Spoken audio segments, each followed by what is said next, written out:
Please be seated. Good afternoon. Chancellor Henderson, Registrar Pierce, Dean Almeida, distinguished guests, members of the faculty, members of the graduating class, ladies and gentlemen. Welcome to the 2014 commencement exercises of Georgetown University, marking the 380th year of the Jesuit presence in North America and the 470th year of service to the world. I am George Liebensfeld. I'm Director of Academic Affairs for Executive Education at the McDonough School of Business. Today we assemble and honor our candidates for the degree of Executive Masters in Leadership. We will begin our ceremony with an invocation delivered by the Reverend Gregory Shendon of the Society of Jesus. Following the invocation, Professor Janine Turner will read the university charter and Dean Almeida will address the graduates. Please stand for the singing of America the Beautiful, which will be led by members of the Hendley Elementary School Choir. Please remain standing for the invocation.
Let us pray. Gracious and loving God, in a spirit of gratitude and joy, we now join here together to celebrate as we look back on times past and look forward to times yet to come. We ask that your love fills this sacred time. Our own loving response has brought joy and encouragement to our community. We ask your blessing so that all of us will continue to grow in love, transforming the minds and hearts of those we encounter. During our time here, we have pursued wisdom and answers so that we may live humbly into new questions. We have observed and studied life and leadership and recognizing you in all things. We have served others and established lasting friendships, nurturing a sense of solidarity so that we might befriend all your children. We ask that you enliven this joyous day so that each of us is aware of the significance and responsibility of this occasion. Loving God, we sing out in a spirit of gratitude today. We thank you for the nurturing and steadfast care of our families whose love imitates your own. We thank you for this cohort and the bonds we have formed that have formed us. We thank you for the faculty, staff, and administrators who have reached into the depths of our souls and minds and inspired us to be witnesses of truth, love, and transformation. These blessings are of and from you, O Lord. We pray that we may savor your generosity today and every day. As we walk in confidence, help us to walk boldly into the rest of our lives, never compromising our true selves. Lord, as we stand on the edge of new possibilities and opportunities, help us to choose what leads us closer to you. May we never take your love for granted, because it is that love that enables us to be women and men for others. For all that has been, we offer thanks. For all that will be, we say yes. We ask all this in your name. Amen.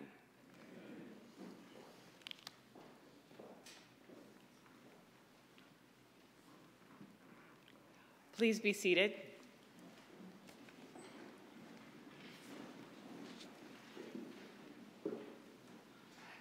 An act of Congress dated March 1st, 1815, reads as follows.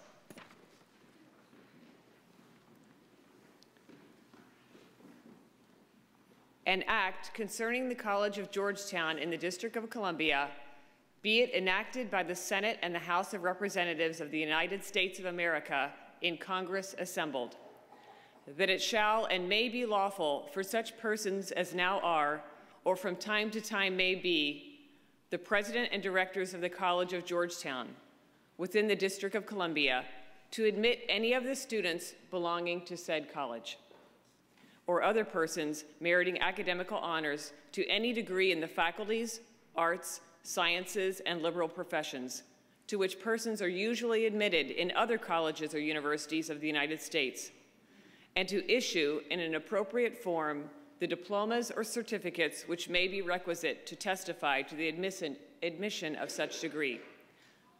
Signed, Langdon Cheeves, Speaker of the House of Representatives, John Galliard, President pro tempore of the Senate. Approved March 1st, 1815, James Madison.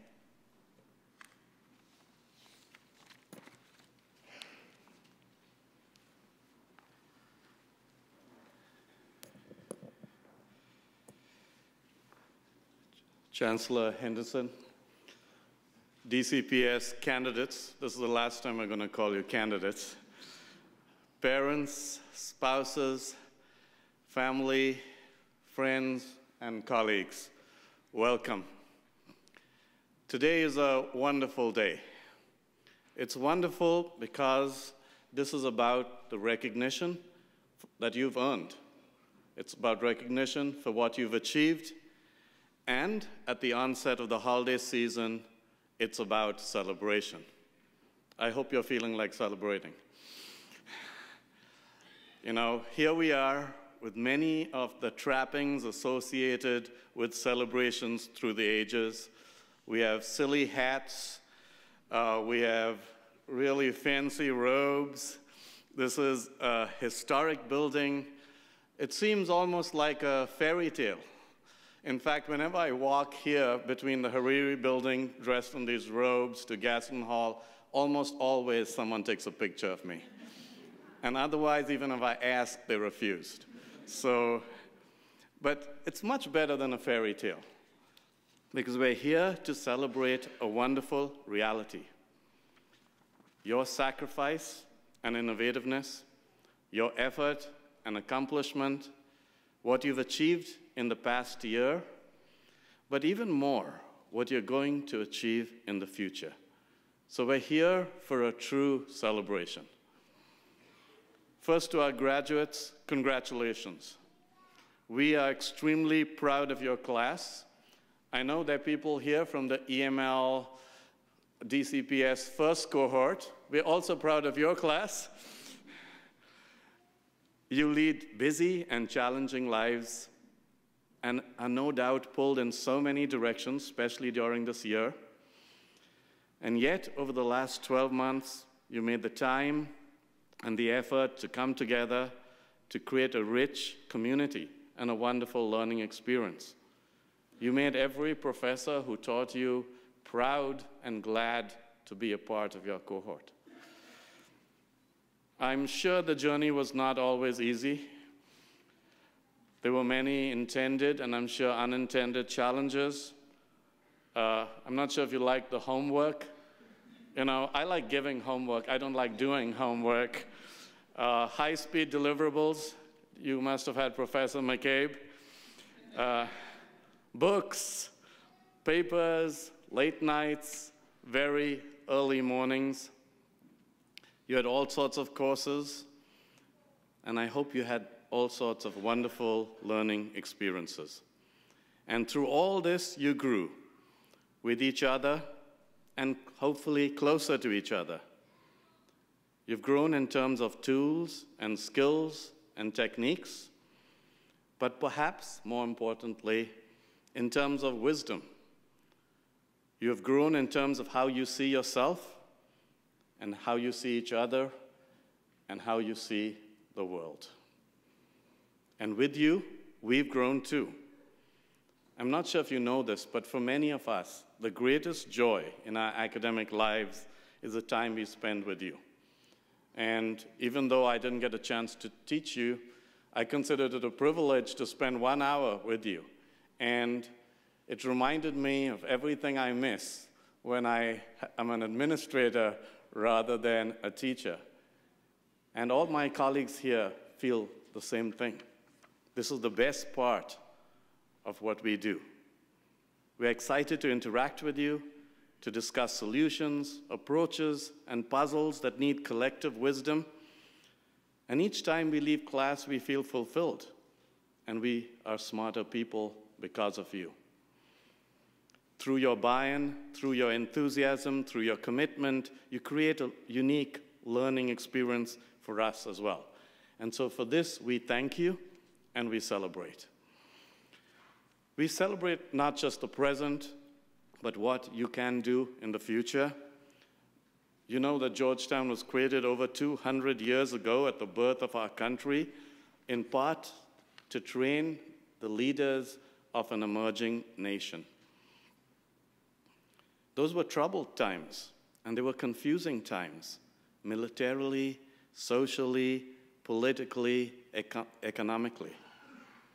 And so much has changed, and yet in some ways, so little. Just think of the happenings of the last few weeks. You know, Ferguson, you know, the report that came out from the United States Senate. They make us question where we are and where we're going. And whatever you or I may believe about many of these issues, regardless of your political persuasion or religious or social beliefs, one fact is irrefutable. There's a need for leadership. There is a need for principled leadership. There's a need not just to oppose injustice, but actively lead the fight against it. That's why we're here. Our country, at so many levels, and the world needs leadership. This is why you came here, and this is why we are glad you spent the time with us. You have the tools to make a huge difference. You have the legitimacy. Georgetown's name resonates at so many levels around the globe. You have the networks to tap into tens of thousands of alumni across more than 100 countries. And I'm sure you have the confidence to know that you can tackle any challenge. I believe that you can and will make a difference. And that is why we celebrate. For the first time in many months, you will not be spending many days at Georgetown. Have you made lists of what you're going to do with your time? I'm sure you've many things to do, and I'm sure Chancellor Henderson will see to that. But you know, your experience will open many doors that you may not even think possible. But wherever you go, and whatever you do, remember where you're from. So really, who or what is Georgetown? Of course, we're the Hoyas. We're a mostly good basketball team, unless we play Wisconsin or a few other teams. We're a lovely campus. We are elegant buildings. We are scholarly faculty. We're caring staff. We're wonderful students. Just look at this amazing hall. The years of tradition speaking to us. But you know, most of all, Georgetown is you, is the alumni dispersed across industries and fields of practice and countries. You are our strength. You give meaning to our name. And more than me or anyone else on this podium or on the stage, you define us through your actions, by what you say and by what you do and how you do it. And we know that you will do this well, and we are already proud, and therefore we celebrate. Finally, we will miss you. So wherever life takes you, please come home. Come home by supporting your colleagues. Come home for referrals, for contacts, for advice. We love giving advice. Come home to share your expertise as teachers, as guest lecturers. Come home to meet your colleagues, old and new. Come home to enrich what we are together. Or come home just to say hello. Come home. We'll be waiting. We'll leave the light on. You're a Hoya. You are a part of Georgetown, now and forever. And for this, we thank you and we celebrate. Thank you.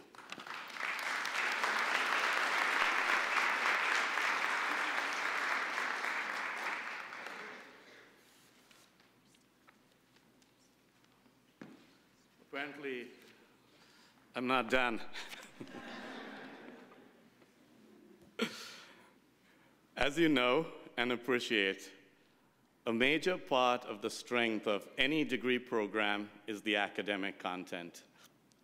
It's now my pleasure to introduce the heart and the soul of the program's academic director, who's responsible for the curriculum and actually binding this complex and wonderful program together, Professor Bob Bees.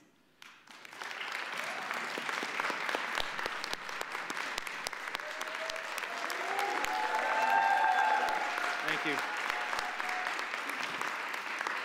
Thank you. Who you are is what you do, and you are superheroes. A superhero is one who does heroic deeds, has a power that is more exceptional than normal human beings, and uses that power to accomplish good deeds, and that is all of you. You came into EML with superpowers, some of which you knew you possessed: a fidelity and faithfulness to mission, a generosity of spirit, a deep passion and commitment to children of all ages, a willingness to sacrifice for a greater cause. And through this program, you developed those powers even more and learned how to wield them more effectively. But you also added other powers: imagination, contemplation, vision, how to have difficult conversations, okay? Adaptive leadership, exerting influence without authority, becoming a community organizer, and becoming great negotiators, especially with paper deadline extensions, to name but a few. As I have come to know you as superheroes, I now see that impact is not just a rating for you, it is a way of life. You impact the lives of young people in the city, serving their families and the communities of this great and wonderful city. You are the personification of the Jesuit ideal, women and men in service of others. Who you are is what you do, and you are superheroes. But a superhero needs a supervillain. Supervillains are those who would impede or stop your ability to do good, and you do good. The supervillains you face are not those found in comic books or movies. No, the supervillains you face are the ones so difficult to battle because they represent the forces that urban school districts face on a daily basis: indifference, neglect, poverty. Addressing the effects of these forces is key to increasing attendance, raising grades and test scores, reducing behavioral problems, and closing the achievement gap. In fighting these forces, you are part of a revolution that started in June 2007. And your chancellor was and still is a leader of that revolution. It is not just a revolution of practice and pedagogy, it is also a revolution of the heart and minds of students, their teachers, the principals, central office leaders, and the families and communities of this city. As Dorothy Day reminds us, the greatest challenge of the day is how to bring about a revolution of the heart, a revolution which has to start with each one of us. as part of the Revolutionary Guard in this movement, these words of Abraham Lincoln should provide you inspiration. Be not deceived. Revolutions do not go backward. Who you are is what you do, and you are superheroes. To defeat these supervillains, many superheroes are needed. Remember, the world needed Captain America, Iron Man, Thor, and the Hulk, along with Black Widow and Hawkeye, to defeat Loki and his alien army. So the superheroes in the schools, Anita, Kim, Carol, Sean, Natalie, Nora, Tanya, Larry, Carmen, Liz, Tainika, and Zaki, and the leaders in central office, Shanita, Art, Sarah, Temba, Chris, and Maggie, must come together and work together. Just like you have this year in EML, you have come to appreciate that you are not just school leaders or central office leaders, but that you are system leaders, standing up but never standing alone in service of the students, their families, and this wondrous city. As I look at you, I see people who are even more confident than you were when you entered the program, finding your voice, letting your life speak. You're even more empowered, or to use one of my favorite words, you have swagger. You have swagger. The swagger necessary to keep the revolution going and change the world for good. Who you are is what you do, and you are superheroes. So let me conclude with 3 quotations and 2 questions. First, even as superheroes, you know that change is not easy. As Dr. Martin Luther King Jr. reminds us, change does not roll in on the wheels of inevitability, but comes through continuous struggle. But struggle is part of transcendence. As one of the great residents of this city once said, and that great resident, Frederick Douglass, if there is no struggle, there is no progress. On this day, your day of graduation, I want to leave you with the words of Ignatius of Loyola, who often ended his letters to Jesuits going to the missions with the expression, I'm sure my son will tell me I didn't pronounce this all right because it's in Latin, ite inflammate omnia, go, set the world on fire. So finally, the 2 questions. Are you fired up? Are you fired up? Yeah. Are you ready to go? Yeah. Okay. Remember that your greatness lies ahead of you and within you. May the force be with you.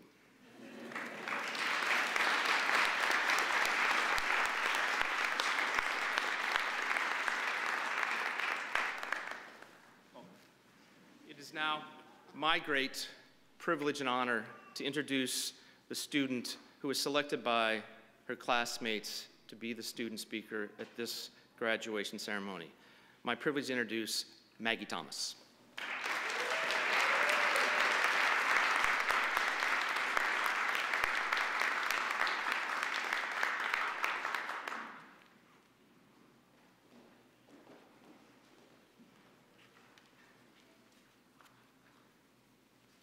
Thank you. Good afternoon, everybody. So nobody gets to this prestigious university, this historic hall, or this beautiful moment without the support and the vision of so many people. So to our president, Dr. John DeGioia, our professor and lead professor, Dr. Robert Beese, the dean of the McDonough School of Business, Dr. David Thomas, and all of our professors, we sincerely say thank you for this beautiful privilege. Thank you. To all of the chiefs and instructional superintendents, school leaders, district leaders, you allowed us this space to grow, so we appreciate you giving us this space. And lastly, to our families and loved ones, this would not be possible without your patience, your support, your belief in us, even when we didn't believe in ourselves. So for this, we sincerely say thank you. Thank you. And happy birthday, baby. So I want to spend my time this afternoon talking to everyone about the 3 gifts we received from this EML program. The first gift we received was a backpack filled with tools to change from within. We know that when change occurs from the outside, it is situational and temporary. Rather, 25-page paper after 25-page paper after 25-page paper, this program gave us all of the tools that we needed to change from within.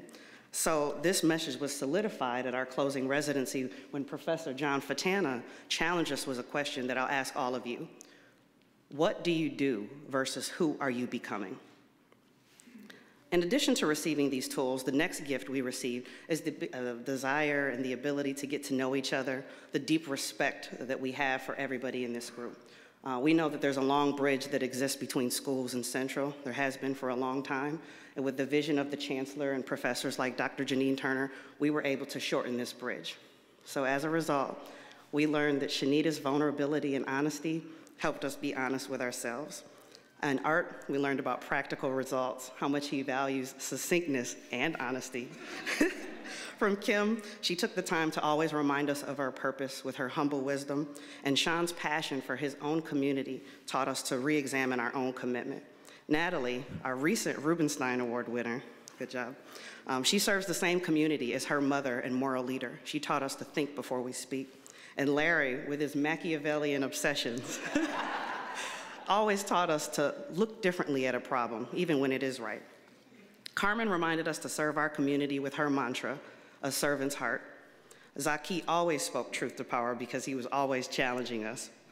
Anita taught us truly how to preserve a legacy. And Timba reminded us that it's okay to evolve in our beliefs. Chris always found ways to unite us and certainly knows how to look at a problem upside down.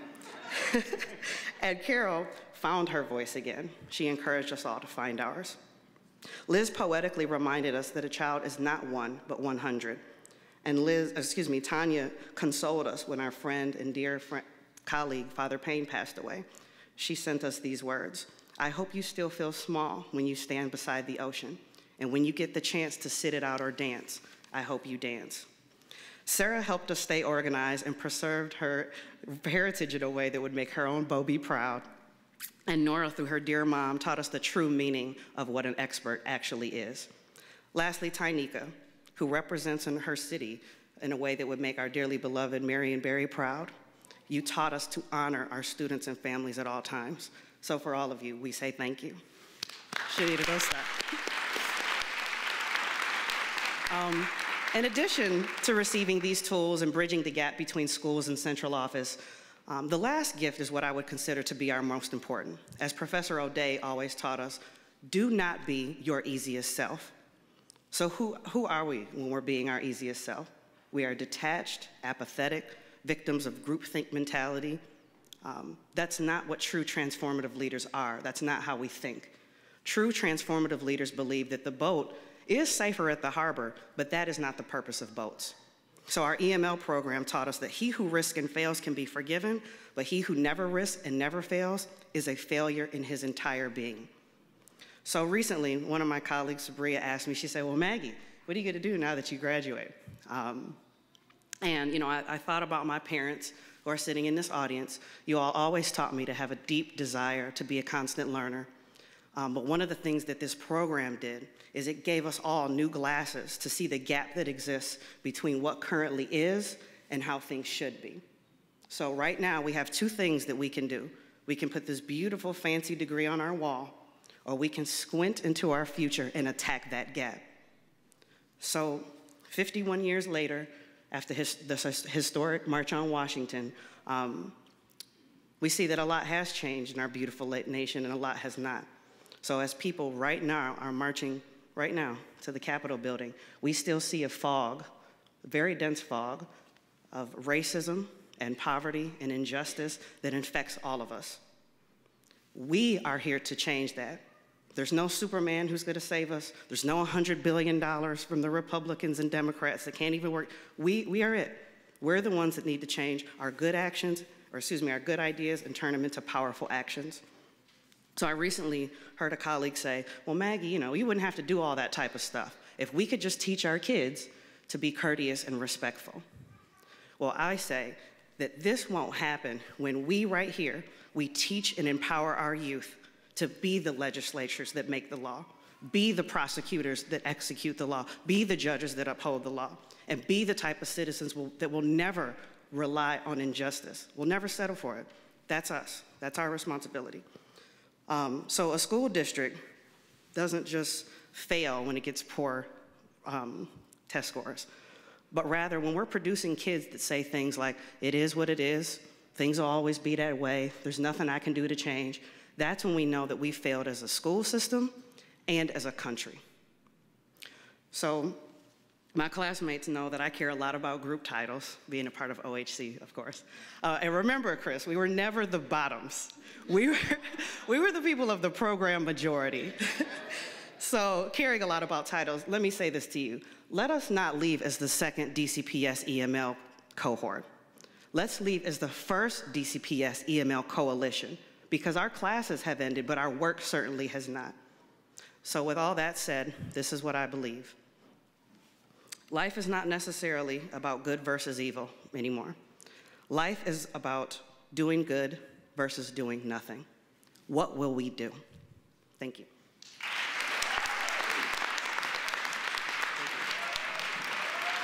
Thank you. Thank you. Thank you. So in order to represent, thank you. In order to represent this unity that exists, I would actually like to invite two of my colleagues on stage, Principal Tynika Young from Elliott Hine Middle School and Deputy Chief Chris Rinkus from Budget and Enrollment. Please give them a hand. We have a special thank you for a couple special people. So on behalf of DCPS EML Coalition, I would like to present a gift of appreciation to a man who led us on a remarkable journey to rediscover our purpose and our passion, to muster up the courage to stand up but never alone, and to solidify our leadership, most importantly for the children of DCPS, and who has inspired us to look at every movie for a scene that will give us a leadership challenge or solution. So on behalf of our group, Dr. Robert Bees, we are forever thankful for what you have done for us.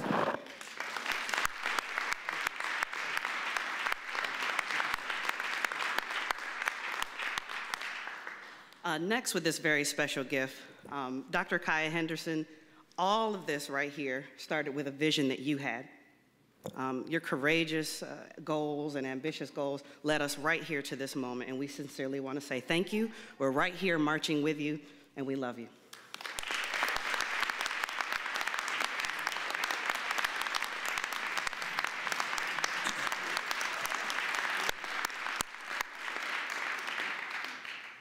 And it is my distinct honor to read the name of our favorite professor as voted on by the cohort. And that professor is Janine Turner. Thank you.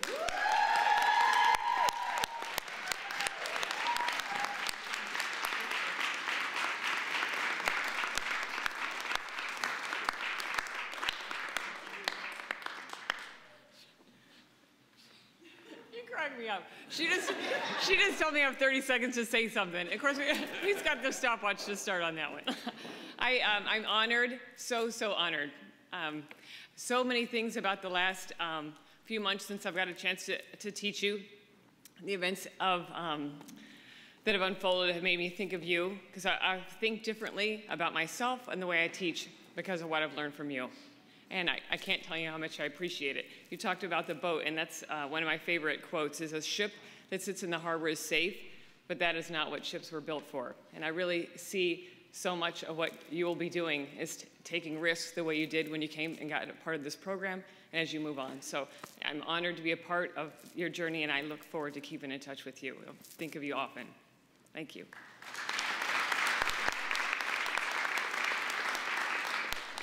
It is my distinct privilege to introduce one more time the wonderful choir from Henley Elementary School.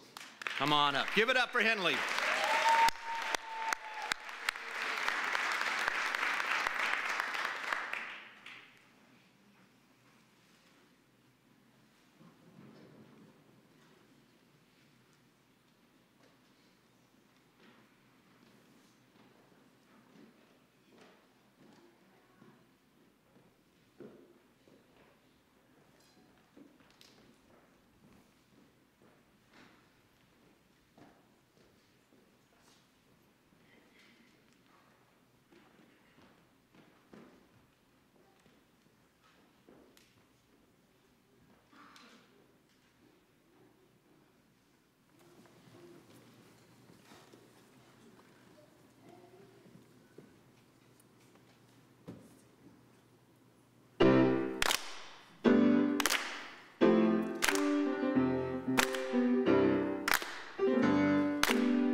And now it's my privilege to introduce someone who definitely doesn't need an introduction, Chancellor Kaya Henderson.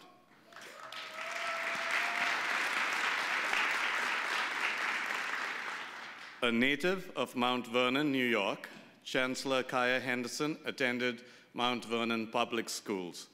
Chancellor Henderson received her bachelor's degree in international relations from Georgetown School of Foreign Service and a master's of arts in leadership also from Georgetown University, where she serves as an adjunct professor at the McCourt School of Public Policy. I noticed she only has affiliation with 3 of our schools, so I think she's going to volunteer for the nursing school next and the medical school. She is also the honored recipient of 2 honorary doctorate degrees from Georgetown University and Trinity Washington University. Her education career began as a middle school Spanish teacher in the South Bronx. After serving as a teacher, Chancellor Henderson went on to work as a recruiter, national admissions director, and the DC Executive Director for Teach for America. In 2000, Chancellor Henderson began her work with the New Teacher Project, where she became the Vice President for Strategic Partnerships. Henderson came to DCPS as Deputy Chancellor in 2007. During her time as Deputy Chancellor, she oversaw the district's human resources and human capital work.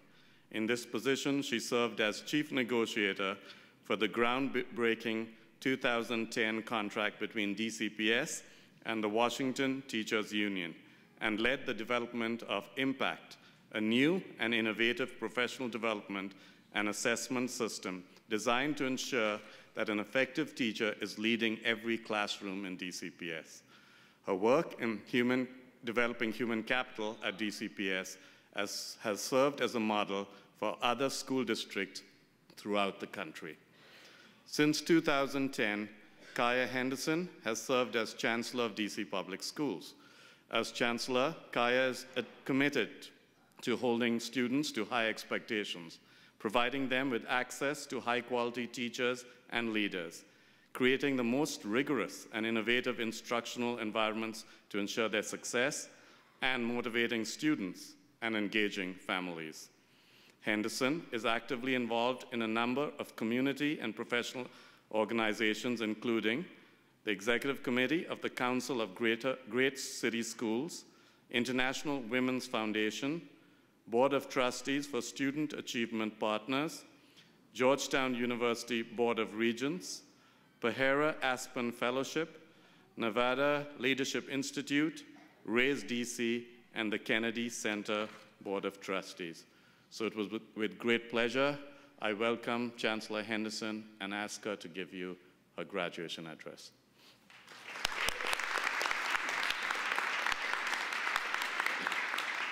Good afternoon.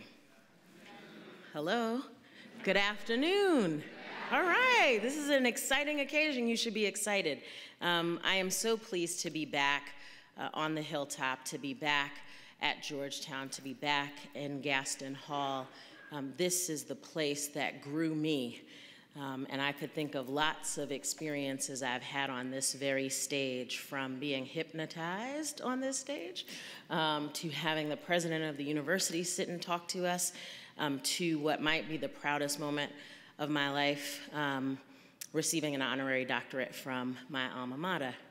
But I think perhaps the time that I cried second most behind receiving the honorary doctorate was at the first graduation of the Executive Masters of Leadership cohort, #1, and they're waving in the back.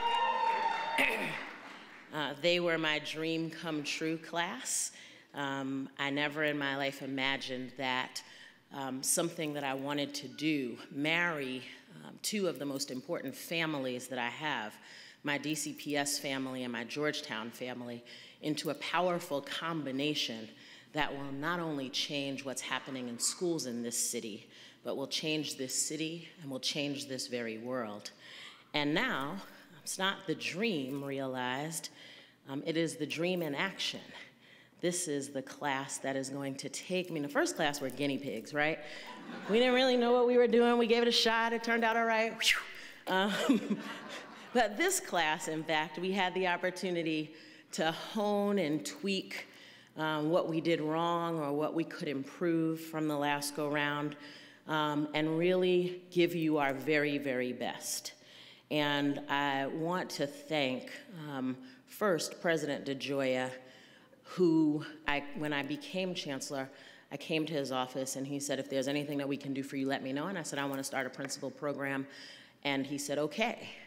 And that was that. And I don't know many university presidents who just say okay to some cockamamie idea that their school district leader has. But he has been supportive, and I think the leadership that he's shown in partnering with DC Public Schools and then making all of these people make it happen has been unprecedented.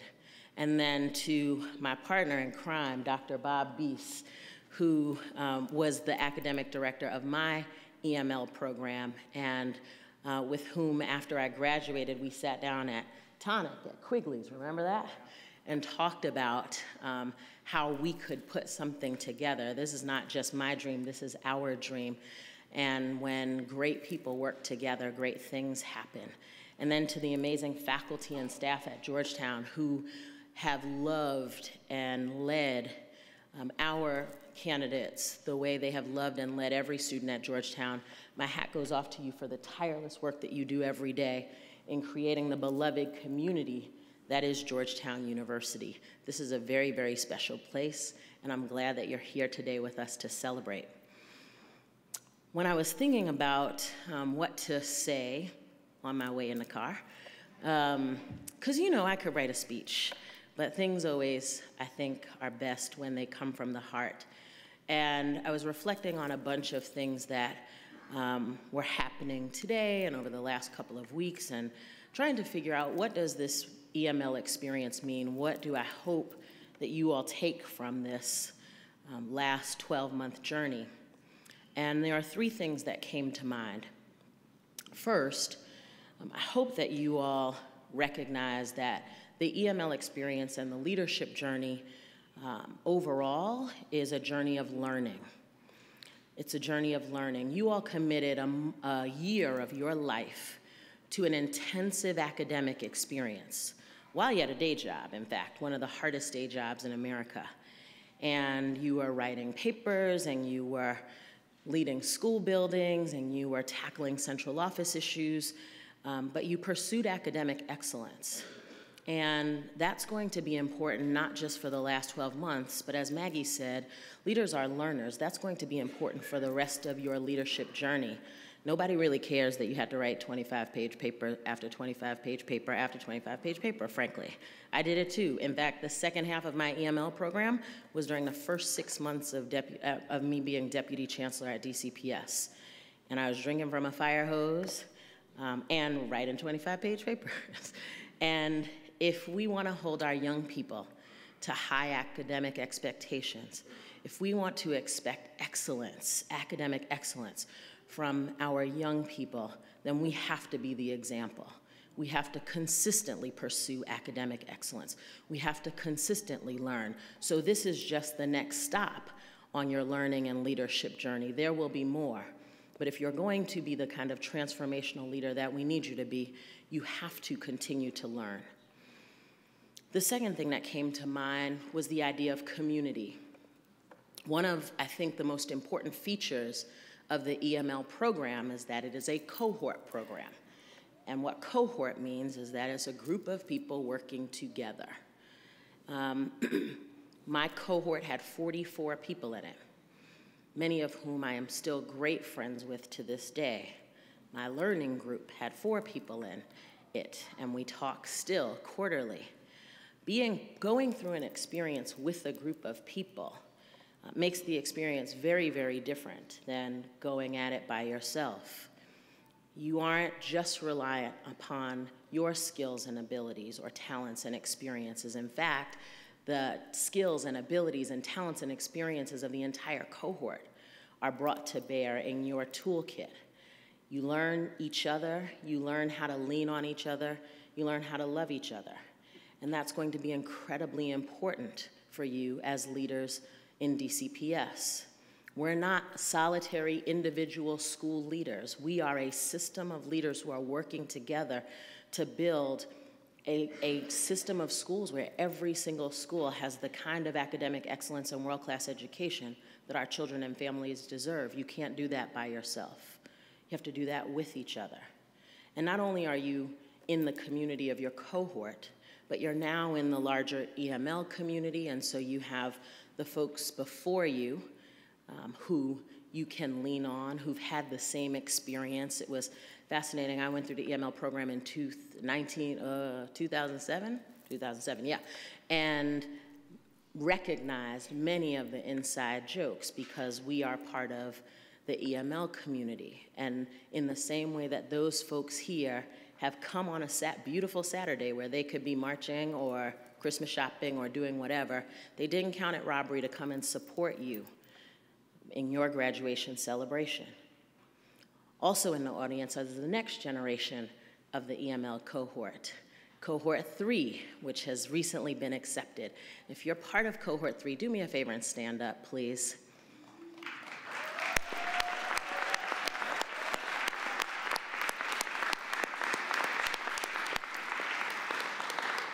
These are folks who next year will be seated right here. You all will be in the back cheering them on, waving at me like those people there. They came to see. They came to see, what is this? What have I signed up for? What have I gotten myself into? And so in the same way that EML Cohort 1 mentored you, supported you, encouraged you, please make sure that you fulfill your responsibility and do the same with these new set of folks who are coming through. And not only are you part of the EML community, but you're part of the Georgetown community. And this is a very special community. This is a place that finds its strength in its diversity. It's a place that values people. It's a place that believes that every single person has a story, and that story contributes to the unique fabric that is Georgetown University. I was never more proud to be part of this community than this week when two different things happened. On Wednesday, I got an email. I'm no longer on the Board of Regents. I'm on the Board of Directors for Georgetown now. And Board of Directors folks get a little email before stuff comes to the rest of the community. And it was a letter from President DeGioia talking about the events that have been happening across the country. And I posted it on my Facebook page. I think I tweeted it. It was an incredible reminder of our responsibility to each other, to care for one another, to fight injustice, to be part of a community. And I haven't seen many other college presidents step out, wade into the muck that is the situation that's going on, and talk about what we're called to do as women and men for others. That's the kind of community you belong to. And then on Wednesday night, I was with our not-so-mediocre basketball team, Dean Almeida. I think they're pretty good. And we were playing Kansas. And we didn't lose, we didn't win. We only lost by 5 points. But nobody expected us to even come that close. And so the boys are looking good this season. But as they entered the basketball court, they had on "I Can't Breathe" t-shirts, reflecting their commitment to recognizing the events that have happened over the past few months in our country. This kind of conscious community that won't just pursue academic excellence, but also pursues excellence in the quality of life, excellence in the quality of community, excellence in our freedom, is the community that you now belong to and are responsible to. And that's the kind of community that you need supporting you, along with your amazing family and friends who have been with you through this rough journey as you become the leaders that we need you to be. This world is waiting for you all. The third thing that came to mind, besides the academic excellence and learning that you have to pursue, besides the community that you now belong to, is the kind of leader that we need you to be and that the world calls you to be. You all can lead in lots of different kinds of ways, and I know each and every one of you has your own leadership style. But whatever your leadership style is, my demand of you is that you lead with love. The world needs leaders who will lead with love, not leaders who, with all due respect, Larry, intimidate and strike fear into people's hearts, but leaders who actually connect people and bring people together to do the hard and complex work that we need done. We're not going to fight our way through Ferguson. We're not going to fight our way through Staten Island. We're not going to fight our way through the playgrounds of Cleveland. We've got to love our way through. And so we need leaders who are authentic, who are passionate and committed, who are willing to make the hard decisions and stand up when that has to happen, but who lead with love in their heart, who recognize that we are in the people development business. We grow people, we don't tear people down. We take little people and make them better big people, and we take big people and make them even better big people. You do that through love.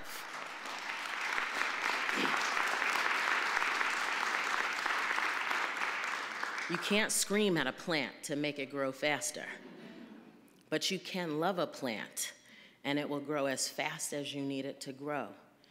And that love will lead you to have tough conversations so that you can make sure that your staff members are meeting their full potential, because if you love your staff members, you will do whatever it takes to get them to grow. It means that you will be kind to your students while you hold them to very high expectations, because if you say you love them, you don't make excuses for them. You challenge them, you push them, but you support them along the way. If you're leading with love, it means that you'll take stands within the school district when you see things that are happening that aren't right or that could be done better. When you're leading with love, it means that you will work with your community, even when it gets on your nerves sometimes, to make the best education possible for the students and families that you serve. And if you lead with love, you will serve. You won't be worried about who's in front. You'll be the chief cook and bottle washer in the back, making sure that everybody else is doing what they need to do, how they need to do it, because that is what leadership is truly about. We selected you all because you are the best that DCPS has. We're not going to fire our way to a better set of school leaders or district leaders. We're going to grow a better set of school leaders and district leaders. Right now, I'd put my school leaders up, my entire central office up, against any school district in the country. And even though I think we're better than everybody else, we won't stop there. We're going to continue to be better. We're going to continue to push ourselves. We're going to continue to learn. We're going to continue to grow together, because that's the kind of leadership that the world needs at this point. Dr. Beast taught you about passion and purpose. And you all know what you came to do. You came to ensure that every one of the 48,000 children that we serve gets a world-class education. And I'm really pleased that this prestigious university was able to help you and help us as we work towards that day. I'm proud of you, I'm excited for you, and I'm anticipating the amazing things that are going to happen in DCPS because of you. Congratulations.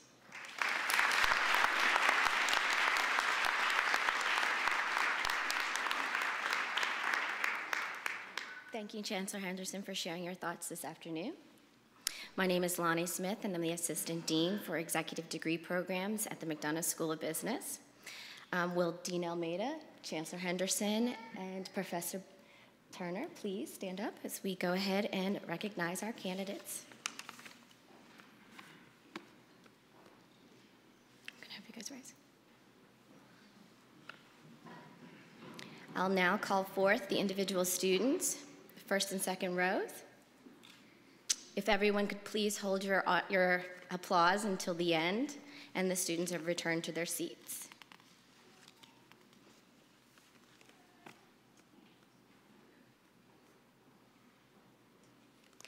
Anita Michelle Berger.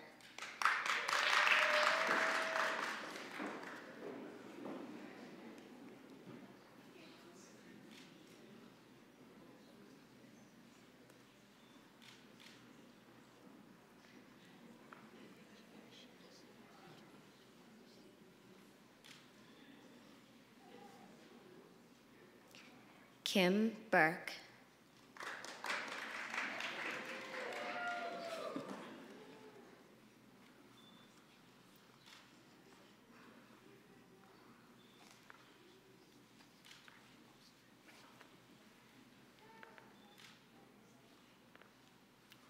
Shanita Burney.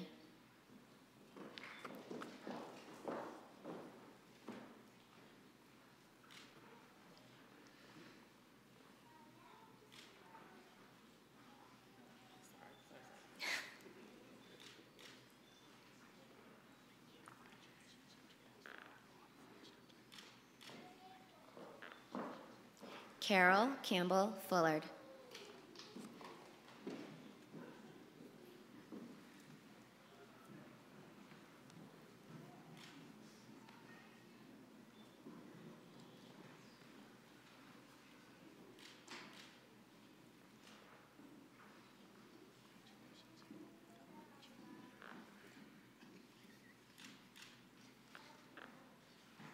Sean Davis.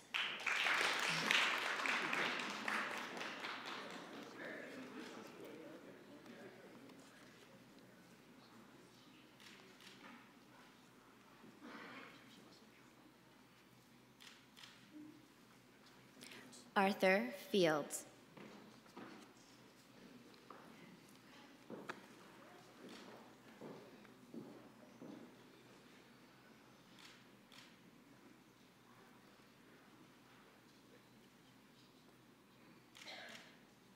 Sarah Goldban.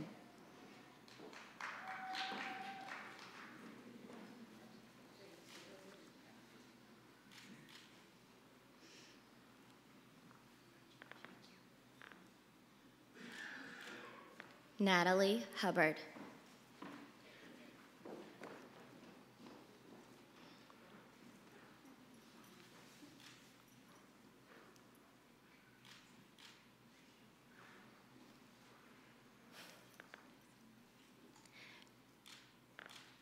Nora Licknell.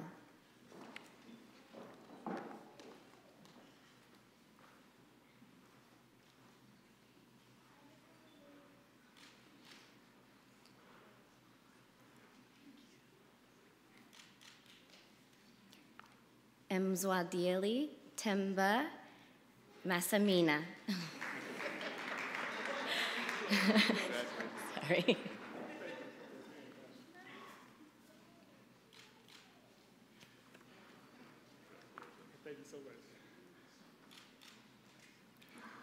Christopher Rankus.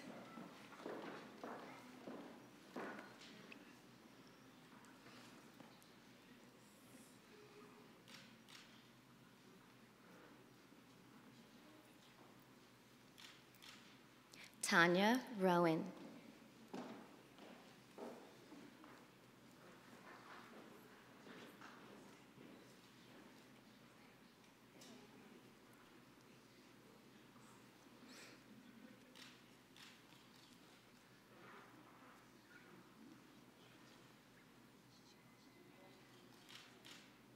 Rambert Seward, Jr.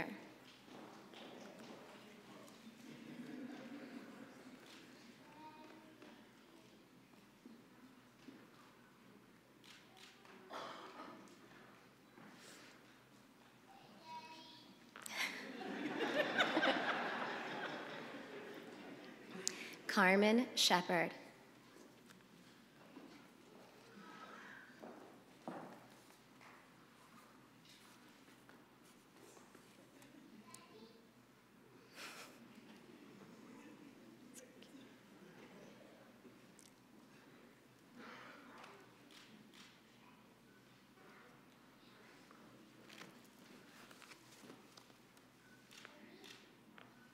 Margaret Thomas.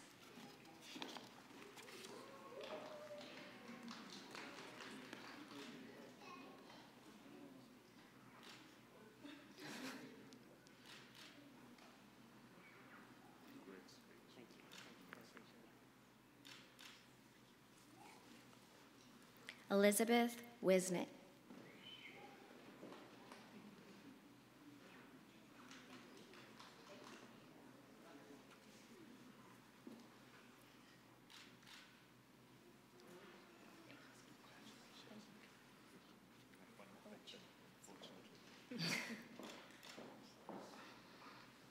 Tanika Young.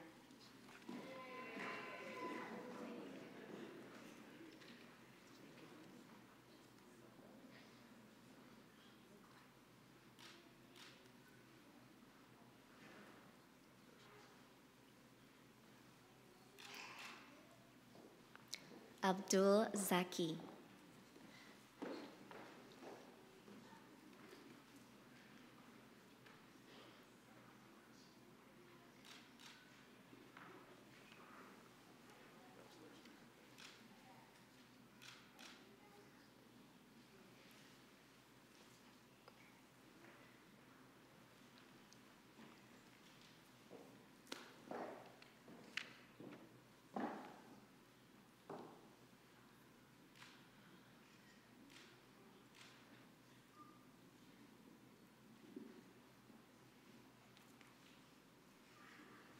Dean Almeida, as Assistant Dean of Executive Degree Programs in the McDonough School of Business at Georgetown University, I have the honor to present to you the aforementioned candidates for the degree of Executive Masters in Leadership. When the candidates have been duly examined and recommended by the faculty and approved by the Board of Directors, I ask you to bestow onto these students the degrees in course. Will the candidates please rise?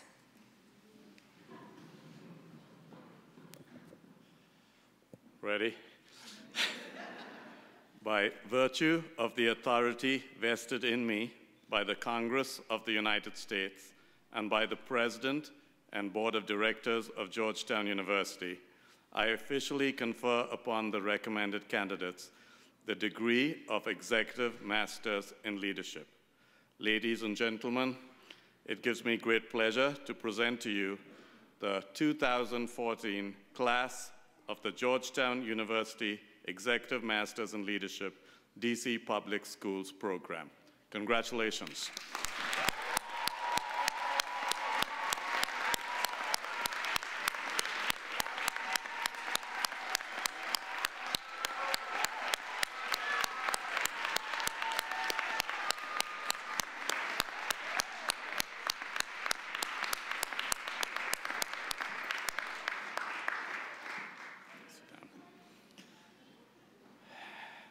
Now, ladies and gentlemen of the class of 2014, please extend a heartfelt thanks to a group of people who have worked very hard during these past 12 months in supporting you. Would the parents, spouses, children, family, and friends of the members of the class of 2014 please rise and be recognized?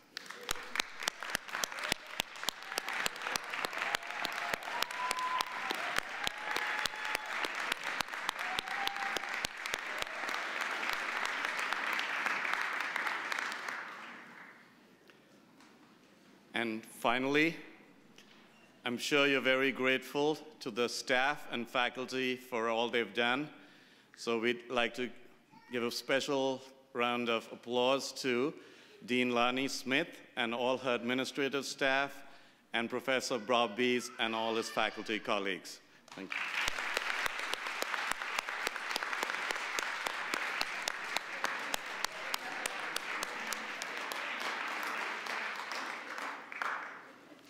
Thank you all for joining us this afternoon, and congratulations once more to the 2014 class of DCPS EML.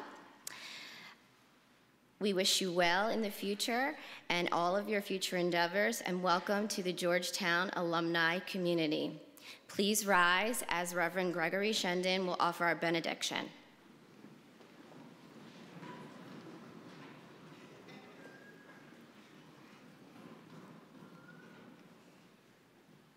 Let us pray. Gracious and loving God, we are filled with gratitude to you for making us partners in your ongoing work of knowledge and creation. You called us to be part of this community, and you bless us with a unique legacy that began with Ignatius of Loyola and has been passed from generation to generation.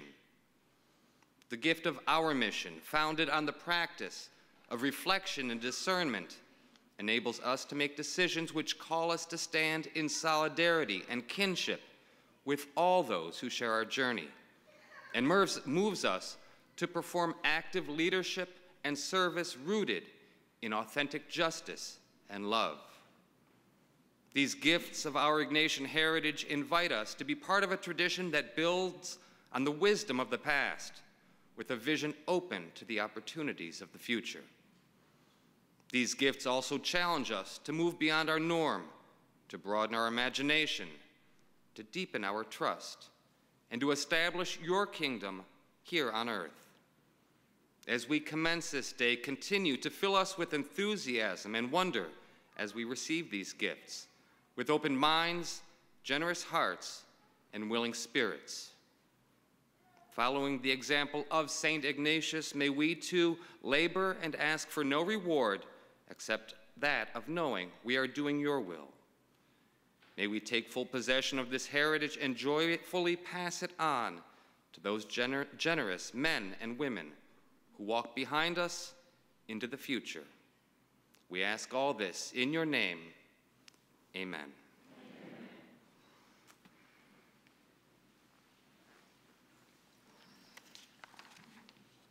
Will the guests please remain standing in their places until all of the faculty and graduates have recessed? You are all invited to join us for a reception in Riggs Library, and our ushers will direct you to that location. The 2014 Executive Masters in Leadership Graduation Degree Commencement Ceremony is now closed. If we can give another round of applause for the Henley School Choir as they exit.